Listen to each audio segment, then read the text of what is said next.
Welcome to Crimson Legacy Historians, where the past is not just remembered, but brought back to life with depth and clarity.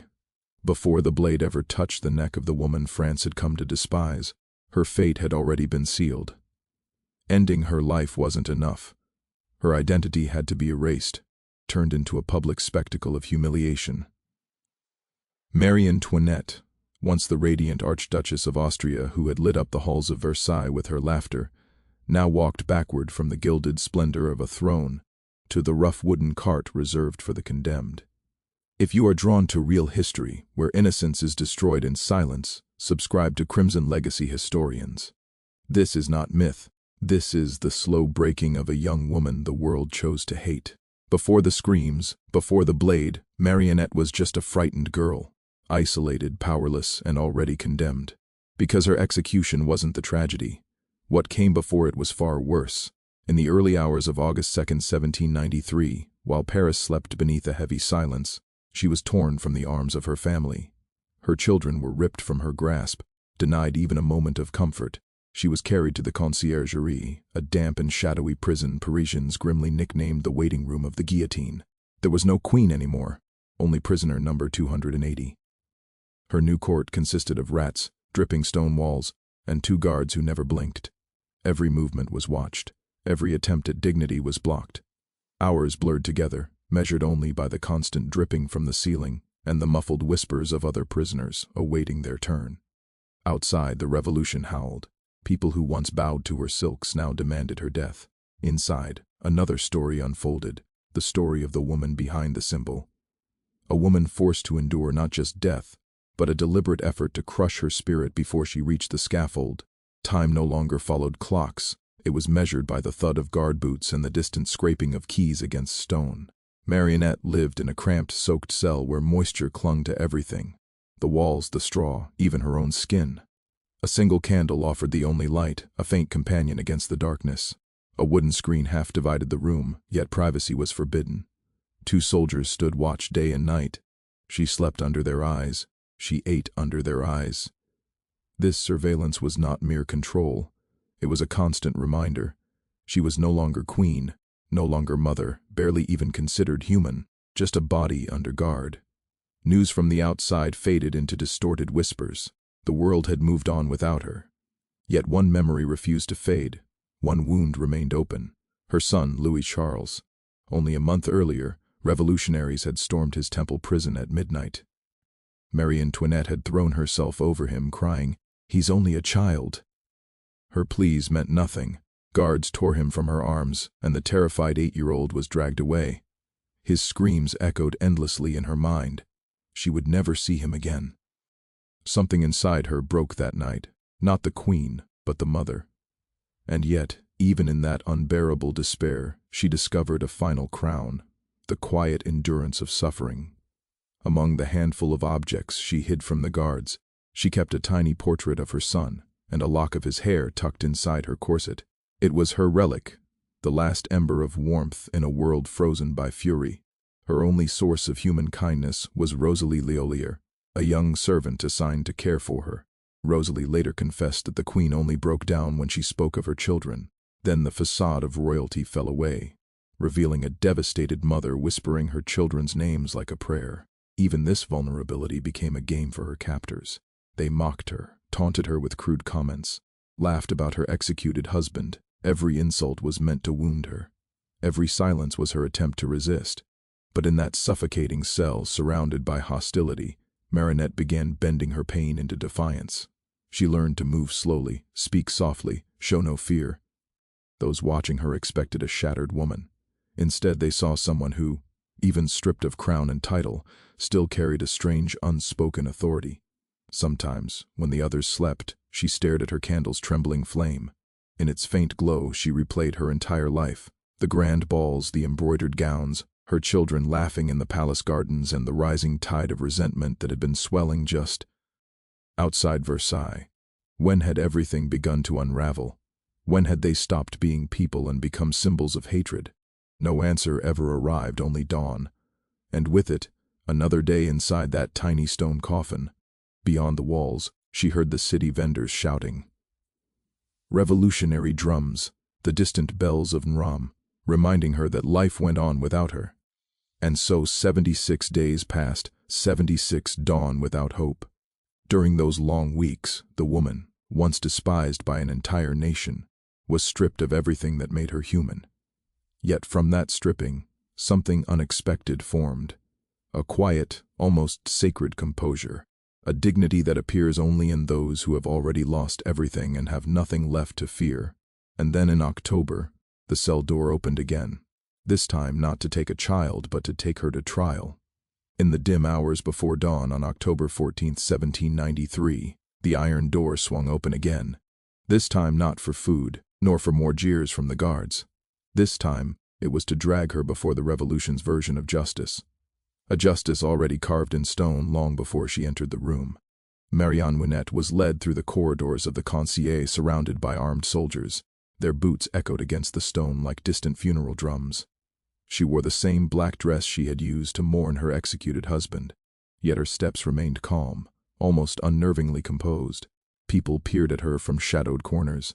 Some spat insults, others simply stared, caught somewhere between dread and fascination. The Revolutionary Tribunal, crammed with spectators, looked more like a stage than a courtroom.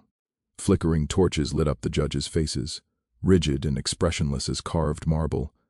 And across from them, on a plain wooden bench, sat the woman who had once been Queen of France. No jewels now, no crown, only a thin, pale figure with a ghost-like dignity that refused to fade.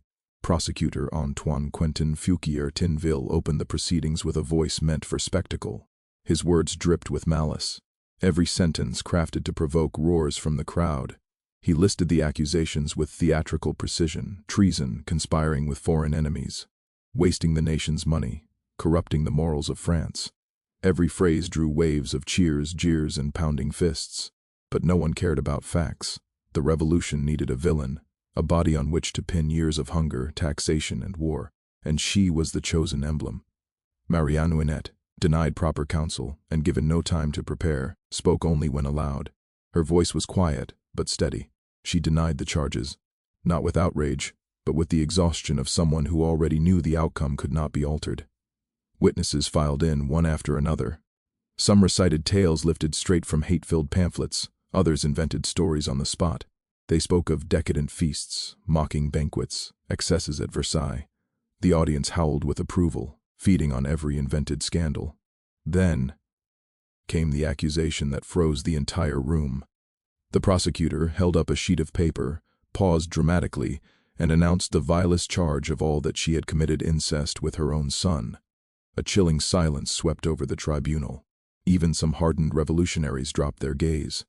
Word rippled through the gallery. Little Louis Charles, ripped from her arms months before, had been coerced into signing a false confession. He had been coached to repeat horrifying phrases he couldn't even comprehend, sentences designed to shatter the mother who loved him. For a moment, Marie Antoinette didn't move. She seemed carved from stone, staring into nothing. The judges waited. The spectators held their breath. Then she rose. She didn't look at the prosecutor or the jury. Instead, she turned toward the women in the bat market. Women, mothers, the same ones who had marched to her side demanding bread. And in a voice as clear as a bell, she said only, "I appealed to all the mothers who are here." She needed no further explanation. A wave went through the crowd. Murmurs, gasps, even tears. For an instant, the monstrous caricature from the pamphlets vanished, replaced by the truth. A mother torn from her child, humiliated beyond comprehension. Tinville, furious at the shift in mood, slammed his fist on the table and forced the proceedings onward. But something had cracked. A flicker of guilt or perhaps humanity passed across a few faces in the room. Marie Antoinette sank back into our seat, drained. That single moment had taken the last of her strength. The trial dragged on for 2 days, a carefully choreographed display of revolutionary power. Every question, every witness, every scrap of evidence was part of a performance whose ending had already been written. At dawn on October 16, the judges announced the verdict: guilty of high treason, the sentence, death by guillotine. The clerk asked if she had anything to say. She simply shook her head and whispered, "What more could I add?" The farce was complete. Yet in that moment her quiet acceptance became its own form of resistance. No screaming, no begging, no bitterness. Only a woman standing straighter than the men who condemned her, as if her silence carried more honesty than anything spoken in the courtroom. That afternoon she was led back to her cell. Behind her remained the cheers, the accusations, the triumphant cries of the crowd. Before her, the final morning of her life. Night fell over Paris on October 15, 1793, casting a deceptive calm over cell number 280% of the Conciergerie. The silence was so heavy that even the dripping water sounded like a clock marking her last hours. Marie Antoinette returned from her trial pale and trembling, yet her gaze seemed strangely peaceful. Not the peace of hope, but of someone who had fully embraced the end. Rosalie, her loyal attendant, stayed close. She offered her broth and bread. The queen refused with a gentle smile. "I need nothing more, my child. Everything is finished for me." For a long while she sat at the small wooden table, watching shadows dance across the damp wall. The Seine murmured outside. Guards paced beyond the door. Then she picked up a quill and sheet of paper. Her hand shook, but her script remained steady. She wrote a letter to her sister-in-law, Madame Elizabeth, the only person left to whom she felt tied by genuine affection. And in that letter she wrote nothing of vengeance, fear, or the injustice she had endured. She wrote of forgiveness. She begged her sister-in-law to care for her daughter, to pray for little Louis Charles and never hold him responsible for the words he had been forced to repeat. He had been misled, used as a pawn by those who wished to torment her. Her tone softened. "Tell him I do not blame him. Tell him I pray for him. Tell him that even in heaven, I will still be his mother." With every sentence, it was as if her spirit slowly pulled away from her tired body. The letter became her moral testament, her final whisper to the world. But her message never reached its intended hands. Revolutionaries seized it and buried it in their archives of hatred, where it remained hidden for more than 2 decades before being uncovered. When she placed the quill down, she stared at the candle, barely clinging to life. Melted wax trailed across the table like falling tears. Rosalie noticed it too and broke down. "Do not cry," the queen told her softly. "We must die as we have lived decently. Our midnight fou." Steps returned. The last order had arrived. The guards delivered it with a tone so cold and ordinary it could have been a breakfast announcement. Marie Antoinette only nodded. No plea for mercy, no tremor of fear. Before they shut the door, she asked for one moment alone. Kneeling, she prayed, not for herself, but for her children. At that moment she was no symbol, no monarch. She was simply a mother preparing to let go. By the time she rose, dawn was slipping through the crack in the wall. Paris was waking up, indifferent to her sorrow. In the streets, people spoke about bread, politics, and the coming execution, unaware that the woman, who had once been the center of Europe's grandest court, was quietly fixing her hair, wiping her cheeks, and preparing with eerie calm for death. Before drifting into a brief sleep, Rosie heard her murmur, "May God give me the strength to die with courage." Then the candle went out. Its final glow hovered in the darkness like a fading promise. When the cell was swallowed by night, Marie Antoinette did not dream. She simply waited. At sunrise, the clanging of bolts marked the end of waiting. The day had come, the day France's most hated woman would show one last time the strength of her soul. On the morning of October 16, 1793, Paris awoke under a heavy icy fog, as though even the sky hesitated to witness what the next hours would bring. In cell 280, the former queen stirred before the guards arrived. She had slept only a few minutes, resting her head on the same table where the unread letter still lay. Rosalie appeared with swollen eyes and a cup of water. "Would you like breakfast, Your Majesty?" Marie Antoinette gently shook her head. "No. Once I am gone, I need nothing more. My soul has fed enough on sorrow." At precisely 6 in the morning, the locks shifted. The door opened. The jailer announced bluntly, "It is time." 3 men entered behind him. A clerk, a National Guard officer, and the executioner, Charles Henry Sanson, accompanied by his assistants. Everything had been arranged down to the smallest gesture, a ritual of stripping away her last fragments of dignity. A guard informed her she must change clothes. The order was simple. Remove the black mourning dress she had worn since her husband's death. That dress was more than fabric. It was her memory, her symbol, the last strand connecting her to the life that had been stolen. She quietly asked for privacy. "Sir, please allow me at least that." The guard laughed. "There are no queens here." She was forced to change behind a poorly placed screen while they watched. They handed her a plain, rough white linen gown, the color worn by penitents on the brink of death. The contrast was merciless. The woman who once wore silk and jewels now looked almost spectral in a garment not her own. When she finished, Sanson stepped forward, his voice flat and detached. "Your hair must be cut, madam." She didn't protest, she simply bowed her head. Her hands, once adorned with jewels and rings, folded quietly over her skirt. One assistant grabbed rusty scissors and brutally hacked off strands of her hair. White strands fell to the floor like fragments of her past. Once blonde, her hair had turned pale in prison, bleached by grief and time. The cutting was not just preparation, it was a ritual of erasing her womanhood, the final step before oblivion. When it was over, Sanson dropped the hair without a second glance. A guard approached holding a thick rope. "We must bind your hands." Marie Antoinette looked up stunned. "Why? My husband, the king, was not bound." Her voice was not rebellious, only sorrowful. No answer was given. Her wrists were tied so tightly the rope bit into her skin. She swallowed a sound of pain. Before leaving, she made a request once unimaginable for a queen. "May I relieve myself for a moment?" They nodded with disdain. Humiliation was complete. Even the smallest human act had become part of the spectacle. When she stepped back into the room, the men straightened. Sanson said solemnly, "We must go." Marie Antoinette paused before Rosalie. The young woman trembled, unable to speak. The queen looked at her with tenderness. "Do not weep for me, I have suffered too much to fear death. God bless you." Then she walked toward the corridor. The passageway of the conciergerie echoed with whispers, footsteps, and dread. As she approached, the guards removed their hats. No one dared meet her eyes. It wasn't fear. It was an involuntary respect. Something in her presence, demanded quiet. When she reached the main gate, she saw the cart waiting for her, an open, rough wooden wagon, the same kind used for criminals and thieves. There were no exceptions for her. Her husband had been taken to his death in a closed carriage. She was offered up for display. The morning air bit sharply at the skin. The bells of Nam blended with the rising shouts of people already filling the streets. She climbed into the cart without help, her wrists still bound. For a brief moment she lifted her face toward the gray sky, inhaled deeply, and whispered words only Rosalie could hear. "Now my peace begins." The courthouse doors groaned open. The cart began to roll through the crowd. Jeers, insults, and laughter chased after her, but she stood motionless, upright, as though she no longer belonged to the living world. Her final journey to the Plaster Revolution had begun. The wooden cart creaked through the Paris streets, dragged by two exhausted horses. Mud stained its sides along with traces left by previous prisoners.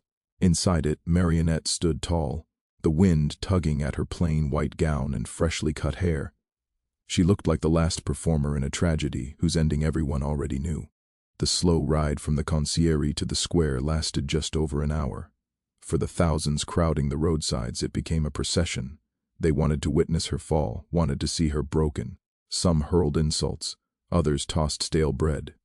"There goes the widow, Cape T," Hay shouted. "The Austrian, the thief of France." Yet what disturbed most bystanders wasn't her presence, it was her silence. She did not react. She did not bow her head. She did not cry. Her expression remained composed, her posture unbent, her gaze fixed far ahead. The cold wind blew through her cropped hair, but she stood unshaken. Artists and chroniclers later wrote that her profile that day did not reflect arrogance, but a solemn, unsettling calm, a woman who had already made peace with her ending. From a balcony, a young man with sharp features observed intently. Jacques Lee David, the painter of the Revolution, opened his sketchbook. He traced her outline, the long neck, the firm jaw, the hollow yet serene eyes. He was trying to capture not just her figure but the precise moment when history and myth intertwined. That sketch would become one of the most iconic depictions of her downfall. The cart continued along Rue Saint-Honor guarded by lines of soldiers. Windows opened and slammed shut as it passed. Some watched her with open hatred, others with a restrained guilty respect.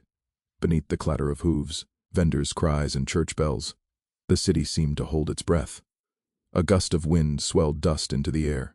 The cart jolted violently over a stone. Marie Antoinette stumbled, nearly falling. A wave of murmurs rolled through the crowd, but without aid she straightened herself, lifting her chin as though nothing had happened. Nearby, the market women, those same women who once marched to Versailles, demanding bread, watched her closely. Some smirked cruelly, others stared silently. "She doesn't look afraid," one whispered. "Perhaps she has nothing left to lose," another murmured back. The journey felt endless. The city's noise crashed around her like a storm. Yet inside she was still. While the crowd saw a humiliated queen, she felt something different, something unexpected. For the first time in years, she felt free. Free from the court, from politics, from venomous rumors, from expectations, even from fear itself. Then the cart turned a final corner and the scene opened before her. The plaster revolution. In the center, towering against the pale sky, stood the guillotine. Its dark wooden frame and gleaming metal blade cut a harsh silhouette in the midday light. A massive crowd pressed around the platform, buzzing with anticipation. Their murmurs swelled into a roar. Marie Antoinette lifted her chin. For a moment, everything else disappeared. The wind brushed her face, and in that chaos, an unexpected tranquility washed over her. She understood that everything she had ever been, queen, wife, mother, would end on that wooden platform. But she also knew that her story no longer belonged to the men who dragged her there. The cart stopped. Executioner Charles-Henri Sanson stepped down first, followed by his assistants. One offered his hand to help her descend. She met his eyes and replied softly, "No, thank you. I can manage on my own." With her wrists bound and her feet steady, she climbed down from the cart amid the thunder of the crowd. Every step toward the wooden staircase echoed like the closing notes of a tragic symphony. The square thundered with shouts, fists in the air, mocking laughter, and the cold fascination that comes when an era dies before thousands of witnesses. The guillotine loomed above, silent and ready, its blade glinting under the sun. Marie Antoinette stared at it.